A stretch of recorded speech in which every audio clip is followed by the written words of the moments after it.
Falei errado de repente, assim, né? Uma mulher falando de ZF2, mas estamos aqui. Bom, o nome da minha palestra é Criando API REST no Zend Framework 2. Não sei quantos de vocês trabalham com o ZF. Se vocês já fizeram isso, vou mostrar de um jeito bem simples. Depois vocês vão conseguir baixar o slide. Então, tem as instruções de como instalar, dos métodos. Está bem simples, o mais simples possível aqui. Bom, eu sou Juscelin Cabreira, né? Eu sou formada em sistemas de informação. Tenho uns 8 anos que eu desenvolvo PHP. Eu trabalho...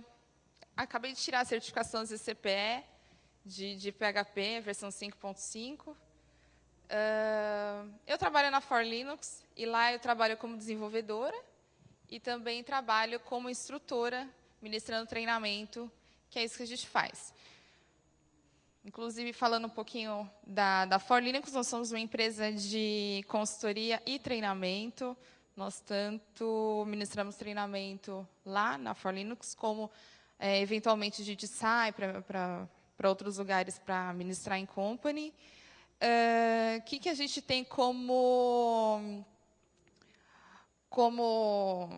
padrão aí de qualidade? É você ter um instrutor que tenha vivência. Às vezes, a pessoa só ministra a aula e, de repente, já está um pouquinho defasado no mercado, já faz tempo que não trabalha na área.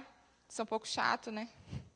Mas, lá na For Linux, todo mundo que ministra curso trabalha na área, tanto os cursos de Linux, como os cursos de Postgres, como os de PHP também. Então, de dia, eu desenvolvo, faço parte de um projeto que eu vou comentar daqui a pouquinho, e ministro treinamento de PHP. Nos cursos da gente, a gente tem essa ideia de transmitir para o aluno a vivência, justamente porque a gente faz parte do nosso dia a dia. Então, a gente tenta demonstrar cenários reais para que ele esteja bem preparado para o que o mercado está procurando. Okay? Não é aquela coisa abstrata de você estudar alguma coisa, fazer um curso e não saber como utilizar, como aplicar. Ok? Depois, se vocês quiserem dar uma olhadinha no site da forlinux, forlinux.com.br, 4Linux, e também no forshot.com.br, que, não sei, já aconteceu comigo poxa, eu preciso estudar um framework. E aí você fica procurando o curso, que é caríssimo, muitas vezes. Às vezes a gente vai bancar do nosso próprio bolso. E fazer um curso um pouco mais longo, que é mais caro, e às vezes nem é aquilo que você procurava. Então, a gente tem os cursos rápidos, inclusive, assim, tanto para vocês darem uma olhada se tem algum curso que agrada a vocês podem também propor curso, ou então, se algum de vocês tem vontade de ministrar um curso lá, de se candidatar, propor uma palestra não, um shot, um curso rápido para ministrar lá, ok? Esse é o projeto que eu trabalho, é uma startup que a gente vai lançar em agosto. Então, se vocês estão experts aí em algum assunto, entrem lá no site da Folha, vai ter informações sobre a nossa startup, ok? Vocês receberam as filipetas, né? Vocês preencheram. No final da palestra, a gente vai sortear 2 cursos de PHP. É o primeiro curso da nossa formação de PHP, é o 4500. E a gente vai sortear um elefante.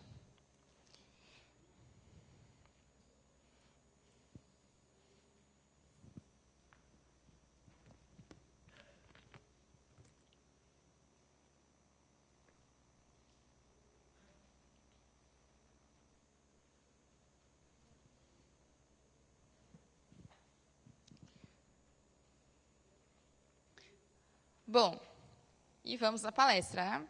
Como criar uma aplicação REST no Zend Framework 2? Bom, o que a gente vai falar de tópico? Né? Os conceitos de API, Web Service, REST, ZF2, aí vamos falar sobre o Abstract RESTful Controller, algumas boas práticas e como nós lá da For Linux, que temos aplicação em REST, rodando em ZF2, como que a gente solucionou alguns problemas que a gente encontrou, ok?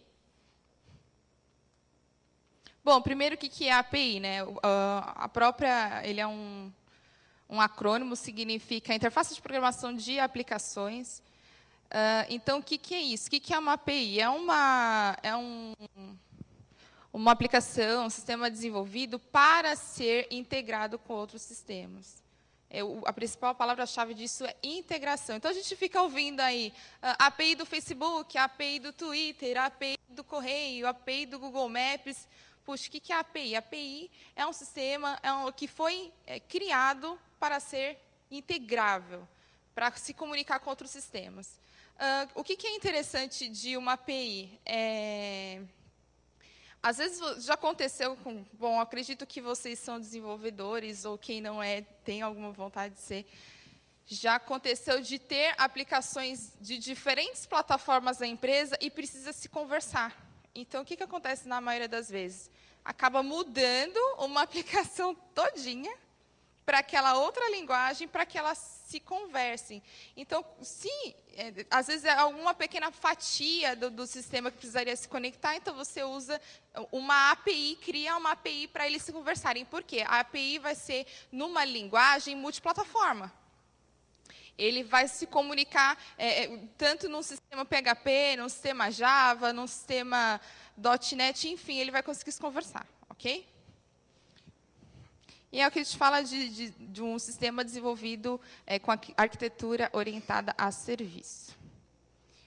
E o que é um web service? Um web service é quando a API ela é feita para ser usada na web. Ela vai trafegar pela web, usando aí os padrões de web. Um exemplo do Correio, eu acho que quase todo programador, alguma vez na vida, já precisou validar CEP e provavelmente se deu com isso. Tem uma API, tem um web service do Correio, que é justamente para isso. Aí o seu sistema está rodando uma linguagem X e você consegue conversar com o sistema do Correio para você coletar lá, passar o CEP e ele retornar o endereço, então validar se está certo ou se está errado. Ok? Isso é um web service muito, muito comum. E tem o conceito de REST, que é uma API que vai usar os padrões HTTP, de protocolo, e vai trocar informações, na maioria das vezes, ou com XML ou com JSON. E num sistema web service que usa REST, a gente chama ele um sistema RESTful. Né? Só comentar. Bom, primeiro, deixa eu mostrar essa imagenzinha. Então, a nossa aplicação, o que acontece? Uma aplicação REST, ela recebe requisições HTTP, que pode ser de um sistema de outra linguagem que a minha, e responde também no padrão HTTP de um jeito que aquele sistema vai conseguir ler. Na maioria das vezes é em JSON. Quando isso começou, era muito comum usar XML. Hoje em dia já é o inverso. O JSON que está mandando aí na parada. Por quê? Porque o JSON ele é mais leve. Ele é mais, além de ser mais simples, ele é mais leve, ele trafega pela rede mais rápido mesmo. Então, quando você está aí lidando com uma aplicação que vai um aplicativo, é legal ter isso em JSON, porque às vezes a conexão não vai ser muito rápida, não vai ser muito eficaz, para que funcione tudo direitinho, a requisição, a resposta, chegue lá. Então, o JSON ele é mais rápido que o XML. E, para tratar o XML, provavelmente você vai usar alguma biblioteca. E com JSON é bem mais tranquilo. E aqui está um exemplo. Se vocês forem lá no navegador e digitar isso daí, é essa a resposta que vocês vão ter. O que é isso? Isso é um JSON, que tem a resposta, eu passei como requisição no endereço, uma requisição via GET, o endereço aqui da PUC, Avenida Ipiranga, passei o número, e ele me retornou em JSON todas as informações que conferem com aquela requisição que eu fiz. Então, eu requisitei através do método GET e obtive uma resposta. Então, isso é muito fácil de integrar no meu sistema. Às vezes, a gente fala assim, puxa, desenvolve um site que precisa se integrar lá com o Google Maps. Puxa, como que eu vou fazer isso? É bem tranquilo, é bem simples. Ok? E tem outros mais exemplos que vocês vão encontrar aí na web. O que acontece sempre, nesses casos dos sistemas mais famosos aí que a gente vê, eles têm uma documentação. Então, o importante também lembrar da gente ter uma aplicação REST é que uma documentação REST, sem documentação, ninguém vai saber conversar com ela. Então, preciso integrar o Facebook lá no meu site. Então, entra lá na documentação, você vai ver como que é o jeito de fazer requisição, como que vai ser o tipo de resposta. Muitas vezes, você tem, inclusive, ter uma autenticação. Beleza, você consegue usar a minha API, mas você vai ter que estar autenticado, tem que passar via token, mas não é livre assim. O Google Maps está aberto, mas tem casos que não, mas tem tudo na documentação. Então, quando a gente construir uma API, é interessante a gente documentar isso também. E, quando a gente quiser usar, consultar. Falando de HTTP, tem aí os principais métodos, post, get, put e delete. Para que serve o post? O post é uma requisição aí de dados protegida, escondida. Via get, aquilo que aparece na URL, como a gente viu ali no caso do Google Maps, a requisição a gente fez via get. Está lá, explícita, está lá no navegador. Via post, não. A gente não vai enxergar dessa forma, mas a gente consegue coletar da mesma forma. Put para quando a gente quer fazer alteração de dados e delete para deletar. Bom, a gente está muito acostumado, quando a gente desenvolve uma aplicação, a estar muito ligado à parte front, à parte de visualização. A maioria das vezes, a gente está mexendo com uma aplicação que tem MVC, tem o view, tem uma página HTML, tem um ponto HTML recebendo as informações processando as informações, exibindo ou recebendo de um formulário, enfim. Quando a gente fala de uma aplicação REST, a gente não tem isso. E como que a gente faz para enviar dados se a gente não vai ter um formuláriozinho desenhado, não vai desenhar uma página .html com um formulário? A gente vai precisar de um desses sisteminhas, e tem entre outros. Você pode fazer requisição via seu URL, que é pelo terminal mesmo. Tem o Postman, o REST Client e o Advanced REST Client. Esse Postman e o Advanced REST Client, eles são do Chrome, você consegue instalar ele no Chrome. E o REST Client é um plugin que você instala no Firefox. Esse SOAP UI é um sistema desktop. Okay? Então, você, através de lá, desenha o corpo, o JSON que você quer solicitar, passa a URL e vai obter alguma resposta. Ok? E o que é necessário para a gente criar uma API REST no Zend Framework? Primeira coisa, você precisa ter o Zend Framework 2 rodando aí na sua máquina, no servidor que você estiver utilizando. Então, depois vocês... Quem quiser usar isso, testar isso, baixa lá os slides, seguem esses passos que dá tudo certo. Depois de instalar, tem...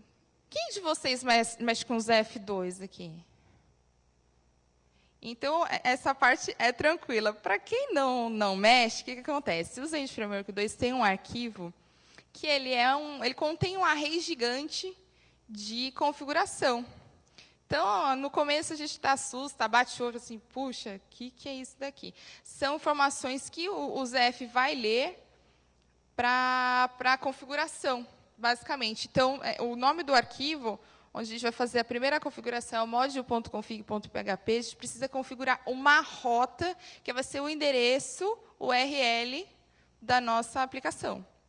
Então, vocês não vão lembrar disso nunca, assim, agora, depois da palestra, não vou lembrar o que eu mostrei isso, mas alguns pontos que eu gostaria de mostrar aqui para vocês, que é o que está em destaque.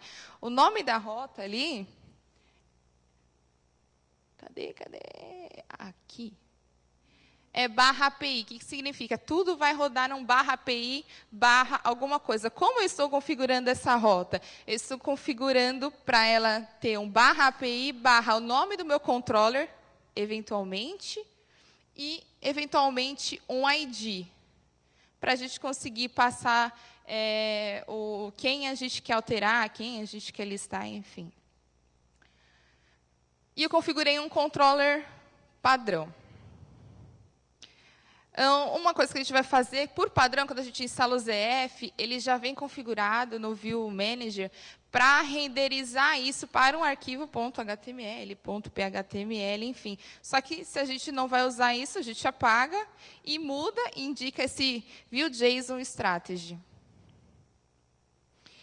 E criar um controller que estenda de Abstract RESTful Controller. O que é esse controller? Ele é do ZF, e ele já tem um tratamento padrão para as requisições HTTP.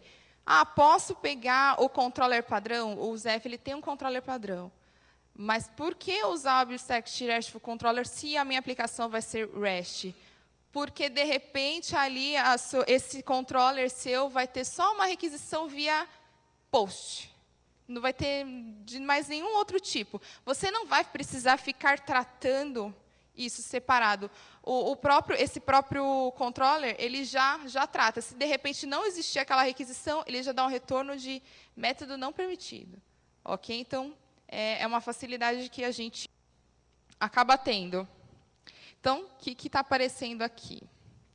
O nome do meu controller é MyRESTController, e ele está estendendo ali de Abstract RESTful Controller. Sempre que a gente cria um controller no ZF, nós precisamos registrar naquele arquivo mod.config o controller que eu acabei de criar. Então, registrei, ele já veio por padrão com o index, coloquei o meu ali. E como que ficaria o meu controller? Se eu quiser fazer um tratamento aí, fazer uma coleta uma listagem de dados, eu vou fazer uma requisição via GET. E eu tenho duas possibilidades. Ou eu quero uma lista, né, ou eu quero um cara só. Quando eu quero uma lista, eu vou tratar isso dentro do getList. Esse método já tem lá no Abstract RESTful Controller. Se eu quiser mudar o comportamento, eu vou buscar dados. Aí você pega e sobrescreve esse método e escreve tudo que você quer que seja feito. Fazer uma busca lá no banco de dados, tratar o que vai ser retornado.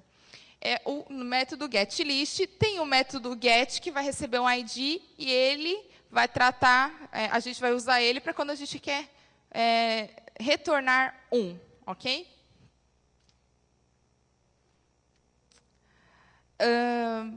Quando a gente quer fazer uma requisição via POST, tem o método create, que vai receber um array de dados, que tudo que foi feito, tudo que a gente pegava antes lá com POST, ali no ZF, a gente já vai receber nesse array de dados. Já vai vir tratadinho num array bonitinho. E aqui dentro, a gente faz as validações, passa isso para dentro de um formulário do ZF, que tem as devidas validações, tudo configurável, ok? E salvo no banco de dados. Poxa, esqueci de me atentar num detalhe ali. Como que ficaria o URL nesse caso? Eu não preciso, uma vez que eu já estou usando esse controller, e configurei lá a rota /API para receber um controller, eventualmente, OnID, essa requisição tá muito fácil de eu fazer, não preciso configurar mais nada, htaccess, nem nada. Eu passo ali /API /REST, automaticamente, isso já está tudo configurado no ZF, ele vai entender que aquilo é uma requisição GET e vai entrar nesse método getList. Então, eu não estou passando na URL, eu não estou configurando em mais nenhum outro lugar que esse /API /REST entra dentro do meu getList. Ele já vai entender isso.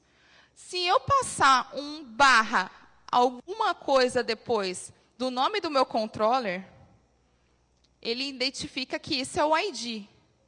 e ele vai procurar por esse método get. Então, é uma grande facilidade. Você não precisa criar uma action, nem nada, indicar que tal requisição vai para essa action, já é meio pronto. Lá no post é API/REST também, mas muda o tipo de requisição. Antes, eu fiz uma requisição get. E aí, dessa vez, se eu fizer uma requisição via post, quem ele vai procurar? Ele vai procurar o create, automaticamente. E vai receber o array de dados na variável data. Se eu fizer uma requisição... Oi? Se eu fizer uma requisição put, que é para alteração de dados, duas informações eu preciso receber. Preciso receber um ID e preciso receber os dados. Lá no post, a gente só recebe os dados. No caso do update, a gente precisa saber quem a gente quer alterar. Então, quem que ele vai procurar? Na URL precisa estar o ID de quem eu quero alterar. Então, fazendo uma requisição put com ID na URL, onde que ele vai entrar? Dentro desse método update, que recebe dois parâmetros, o ID e o array, e eu consigo fazer todo o tratamento que eu precisar lá dentro, ok? E delete, que também precisa saber quem vai ser excluído, também precisa passar um ID, então precisa ter uma requisição delete e um ID para entrar nesse método. Uma vez tendo coisas configuradas dentro desse método que vão fazer a exclusão, está feito. O que muda lá na URL? É o tipo de requisição que você está fazendo e se tem um ID ou não. E aí ele vai ser entendido lá dentro do ZF, que tipo de requisição é essa, e aonde que eu preciso onde eu vou tratar essas informações que são esses métodos. Então, tem o getList, o get, o update e o delete. E o create, não sei, eu acho que eu falei, né? Bom, tendo isso, algumas coisas a gente vai provavelmente trabalhar, no mínimo, que é o objeto JSON Model, Response, Request e Headers, que são todas essas classes, são classes do ZF. Então, por exemplo, se dentro do meu método, da minha requisição, através da minha requisição get, eu quero retornar uma mensagem, eu posso usar esse objeto JSON Model, e dentro, o que eu vou passar como parâmetro aí, padrão? Um array com o que eu quero retornar. O que isso vai ser convertido? Esse array vai ser convertido para JSON. Como que é a saída disso? Fica desse jeitinho aqui, não sei se vocês estão conseguindo enxergar. Essa é a interface do Postman, que eu comentei. Então, aqui... Cadê você, mouse? Aqui tem um JSON, do jeito que eu passei lá no objeto JSON Model. Lá eu passei como array, aqui já é um JSON já convertido. Notem que aqui houve uma requisição via get e eu não passei parâmetro. Então, se foi via get, não passei parâmetro, ele procura pelo método getList e lá eu fiz esse retorno do JSON Model. É bem simples.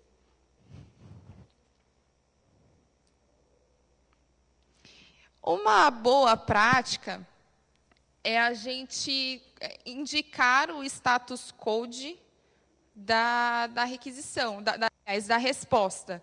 Porque, às vezes, você tem uma aplicação como a nossa, lá na For Linux, que, assim, a nossa parte de back-end é totalmente desacoplada da back-end. Então, tem uma equipe de back-end que trabalha ali com JSON, com uma interface como aquela que eu mostrei, um REST client, um Postman, eu acho que está falando. E tem um outro sistema, que é em AngularJS, que trata todos esses JSONs. E aí, o que acontece? Às vezes, a gente está fazendo uma transação ali que dá errado, e, por padrão, retorna o código 200, que é o OK. E aí fica meio complicado para o front entender se alguma coisa aconteceu errada. Porque ele vai ficar validando mensagem.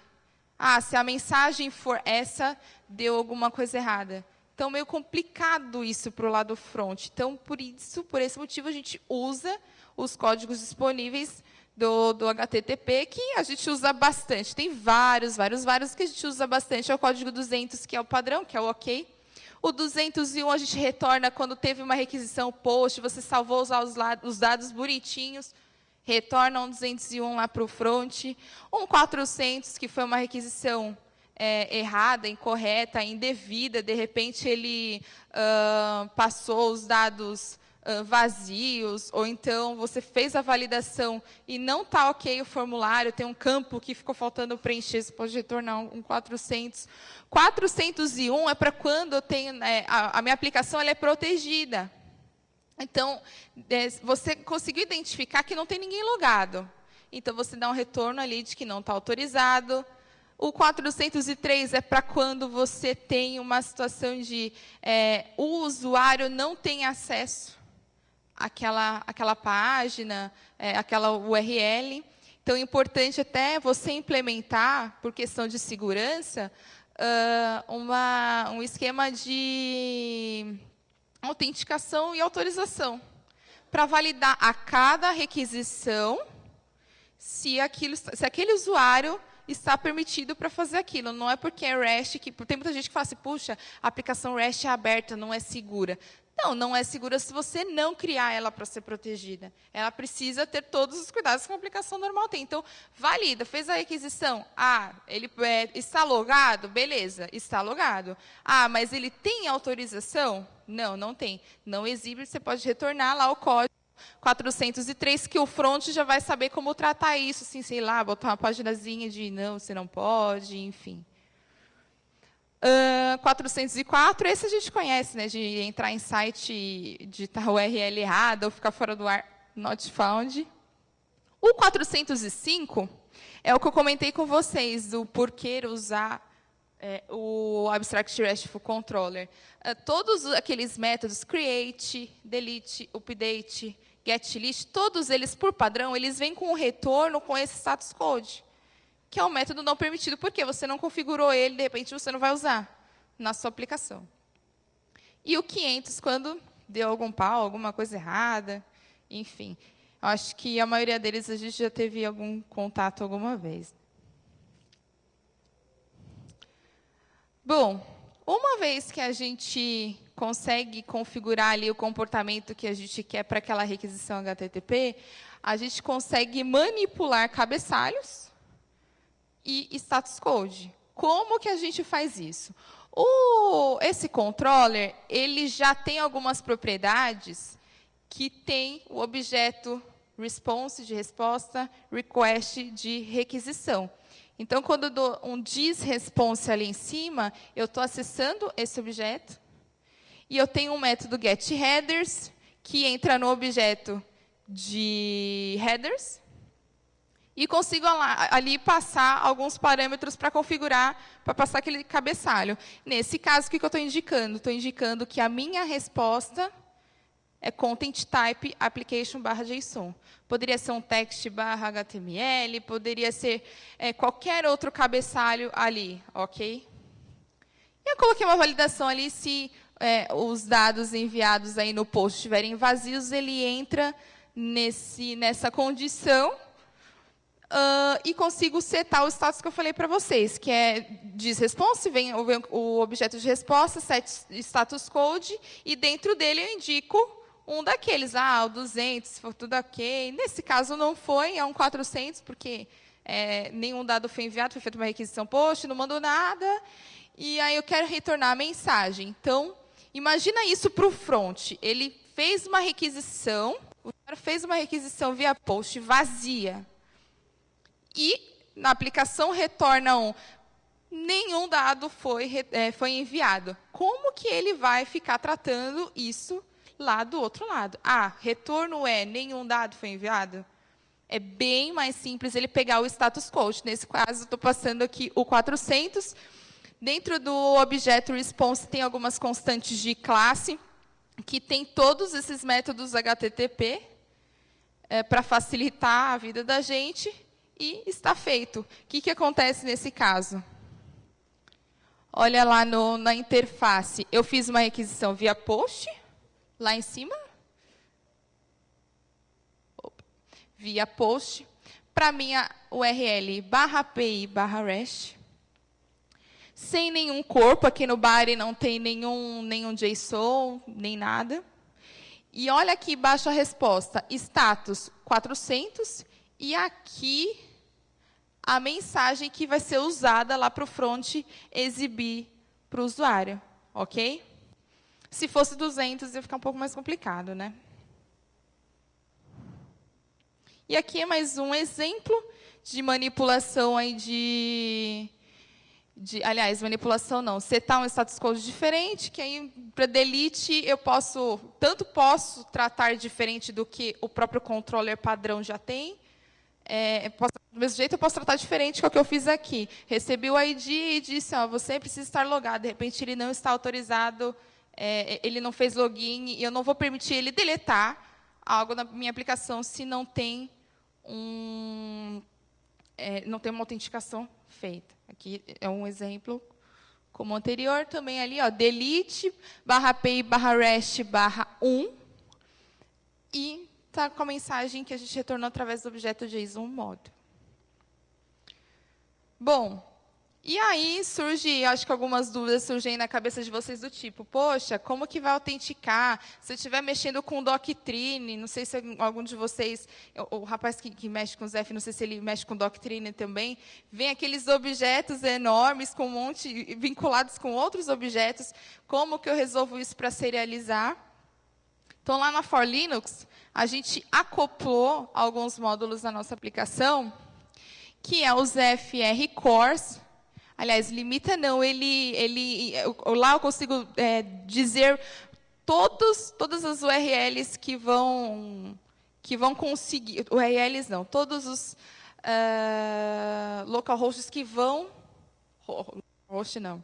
os hosts que vão conseguir acessar a minha aplicação, porque, que nem ali no caso do Google, ele está aberto ao público. Qualquer um pode ir lá, entrar e ter uma resposta. Mas a minha aplicação é lá da empresa, e eu não vou deixar todo mundo acessar isso, por mais que eu trate ali com status code, com mensagem, não sei o quê. Então, você pode indicar quem vai acessar isso. E também tem uma manipulação padrão de cabeçalhos, então, de repente, todo mundo que entra já tem um cabeçalho, todo mundo que sai tem um cabeçalho, a gente consegue fazer isso através desse módulo. Tem o JWT, que ele faz a autenticação via token, então as coisas a gente não visualiza se não tiver logado, e também não é aquela coisa assim, recebeu um JSON e vai deixar aquilo trafegando livremente, é via token. Então, passa um token que, se alguém pegar ali no meio da requisição, não vai entender o que é aquilo, está protegido, eu vou conseguir ter segurança dos meus dados. E o JMS Serializer, que é um cara muito bacana, muito legal, para quem trabalha com Doctrine. O que é Doctrine? É um ORM que tem uma série de facilidades. Cada entidade da gente é um objeto, e cada relacionamento tem um outro objeto ali na propriedade. Então, o que aconteceu lá com a gente? A gente queria retornar os dados de uma X entidade, lá, X tabela do banco de dados, que tinha N relacionamentos. Quando a gente mandava serializar isso, exibir ali, converter para JSON, a gente conseguia só converter o primeiro nível. E, às vezes, a gente queria os relacionamentos. A gente não queria ficar fazendo for each ali para criar um array todo bonitinho para poder enviar para o front.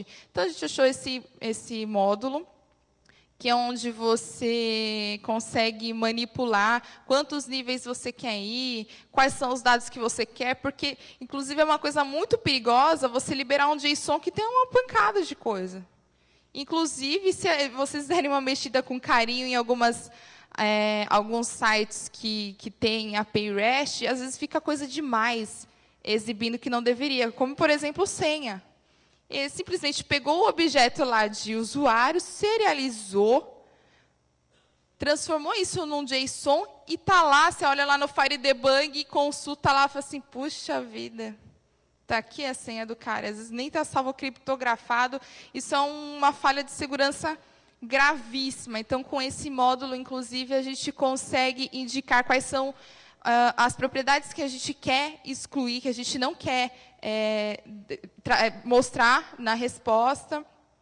A gente pode também indicar grupos, por exemplo, o usuário logado vai ter um acesso diferente, o usuário que não está logado, eles vão enxergar uma mesma tabela de banco de dados, digamos assim, só que com privilégios diferentes. Então, a gente consegue configurar grupos de dados. Ó, esses campos aqui vão ser exibidos para o usuário logado, esses grupos não vão ser, simplesmente com anotação. Bem simples, bem prático, e isso ajudou a gente na produtividade. Acabaram de lançar aí a PSR7, então, se vocês quiserem dar uma olhada depois, que vai tratar essas aplicações via REST, ok? Quais são as boas práticas. E também tem um carinha que estão falando aí já há algum tempo, a API Agility, que é uma interface que a Zend criou para criar a API de forma, como o próprio nome diz, de maneira ágil. Então, tem algumas facilidades, você consegue gerenciar versão, criar ali o que a gente fez de controller. Esse foi um exemplo bem simples de controller, mas, de repente, você está criando N controllers para tratar ali, para fazer CRUD de várias tabelas aí da aplicação de vocês. Fazendo com a API Agility é bem fácil aquilo ali, mais simples ainda do que a gente viu. Ele, inclusive, vai ser acoplado à próxima versão do ZF, no ZF3 ele já vai vir junto. Então, é uma coisa bem legal nesse mundo REST aí no ZF. Ok? E aí, gente, é isso. Alguém tem alguma pergunta? Oi?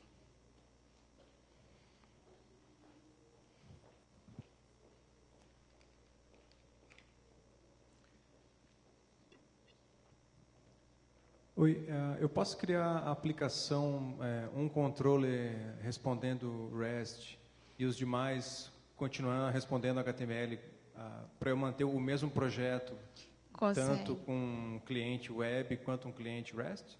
Consegue sim. Lá naquele View Manager, ali naquele caso, a gente só está o JSON Strategy. Você pode ter os dois ali. E o seu controller, que vai ser REST, você vai estender de Abstract RESTful Controller, e o outro do Abstract Controller padrão. E, inclusive, nesse daqui, você não é obrigado a usar só esses métodos padrão. Você pode criar novas actions, de repente, renderizar para o que você quer. Tá, e se eu criar um método a mais, aí, por exemplo, aí como é que ele faz o mapeamento na URL? Você vai criar o método e o finalzinho dele vai ser action. E ele vai, por exemplo, teste action. Então, se ali na URL, ao invés de eu passar o ID, passar teste, ele vai entrar dentro daquele método. Ah, tá, ele já vai entender que aquele teste não é um ID, como seria esperado, e ele vai mapear para o método que existe ali embaixo. Isso, tá certo. Exatamente. Obrigado, hein? Por nada. Eu não sei se vocês já tiveram esse problema, se já endereçaram esse problema. Quando recebe um dado ali para persistir, alguém já pode ter alterado aquele dado. Ou seja, tu consultou o dado, né, uma API, a API de read. Aí, quando tu foi fazer o update, o dado já tinha sido alterado. Ou seja, tem que ter um controle de versionamento daquele dado, né? O Zend, ele tem alguma coisa, esse framework que ele endereça isso, ou é o programador que tem que cuidar desse detalhe? Eu não entendi essa pergunta, desculpa. Tu fez o read do dado, né? Recebeu uma versão daquele dado. Aí tu alterou e mandou persistir via API. Quando tu persistiu, já tinha outra pessoa que já tinha persistido, por exemplo. Então, tu está persistindo em cima de um dado que já não é mais, né, digamos que tu somou alguma coisa em algum campo, etc. Então, tem que dar um erro de versionamento daquele dado, né? tu tem que ler de novo aquele dado, é tipo um lock otimista, né? Um lock. Então, teria que fazer um teste. Não sei se vocês já chegaram a ter esse problema, ou endereçar essa solução, enfim. De ter duas requisições iguais para o mesmo dado e um fazer diferente do outro? Um ter os dados diferentes do outro? O problema das APIs, né? Tu lê o dado, né? Faz soma alguma coisa naquele valor que tu acabou de ler e persiste. Mas alguém já pode ter persistido aquele valor. Então, esse gerenciamento, quem vai fazer mais é o banco de dados, né?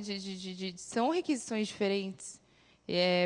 Por mais que veio de um mesmo meio, ali da aplicação para o banco de dados, são requisições diferentes. Então, provavelmente, nesse caso, eles vão ter respostas diferentes também. Não sei se a gente...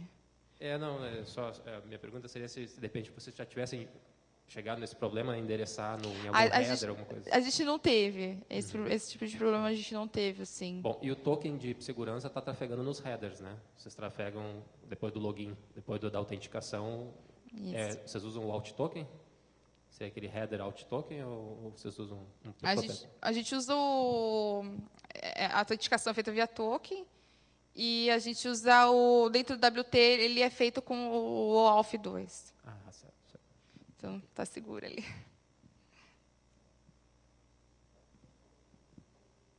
Boa tarde. Boa tarde. E para passagem de parâmetros do método GET, quando eu quiser mais de um campo, por exemplo, lá está o ID, eu quero, além dele, alguma outra coisa ou 20 coisas. Do mesmo jeito. Abrir os brackets ali. Do mesmo jeitinho. E aí, o que acontece? Você tem um objeto request, que é da requisição, e lá você consegue dizer o seguinte: eu quero esse cara. Você está passando, nome, telefone, ali, só uma exposição ali na URL. Aí você consegue dizer assim, quero o telefone e quero o nome. Você consegue receber esse objeto, ele separa cada uma dessas partezinhas que você passou via URL e vem numa variável. Mais alguém? Bom, eu acho que acabou nosso tempo. Vocês receberam as filipetas. Nós vamos sortear 2 cursos da For Linux, o primeiro da formação de PHP e um elefante. Todo mundo entregou?